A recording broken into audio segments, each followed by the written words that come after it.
สบายดีทุกท่านในคลิปนี้เราจะมาแนะนำวิธีการนำใช้ตัวฟังก์ชัน VAT 10% ในตัวระบบโปรดสมาร์ทเนาะก่อนที่เราจะเริ่มสาธิตเดี๋ยวเราจะอธิบายก่อนว่า VAT มีความสำคัญต่อร้านค้าเราแนวใดเนาะหรือว่าธุรกิจเราแนวใด VAT หรือมูลค่าอากรเพิ่มแม่นอากรการบริโภคที่เก็บจากมูลค่าเพิ่มของสินค้าเนาะว่าง่ายตัวนี้เนาะและ VAT นี่มีความสำคัญแนวใดต่อร้านค้าเฮาเนาะ1ก็คือการปฏิบัติตามกฎหมายเนาะเก็บกรรมการนำส่ง VAT แม่นพันธบัญญัติกฎหมายสำหรับธุรกิจที่มีรายรับเกินกำหนดเกินเกณฑ์นั่นแหละเนาะ2ความโปร่งใสในการเงินเนาะ3การวางแผนการเงินเนาะ4ความเชื่อถือหรือว่าความเชื่อมั่นของห้านเฮาหรือว่าของธุรกิจเฮาเนาะดังนั้นเนาะ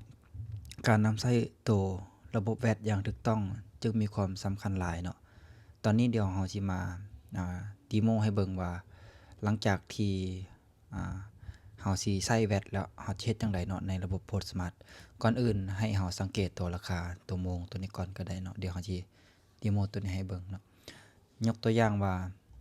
ราคาสินค้าตัวนี้5ล้านเนาะเฮาสิเพิ่ม VAT อีก 10% มันก็สิเป็นจังได๋เนาะก่อนอื่นให้เฮาเข้าตัวตั้งค่าแล้วก็เข้าทั่วไปตัวนี้เนาะและไปที่เมนูร้านค้าตัวนี้เนาะเลื่อนลงมามันจะมีคำว่ารวมภาษีอากร 10% ตัวนี้เนาะภายหลังที่เฮากดอัปเดตกดเปิดตัวนี้แล้วก็กดอัปเดตตัวนี้เนาะระบบมันเซตอย่างเดียวเนาะ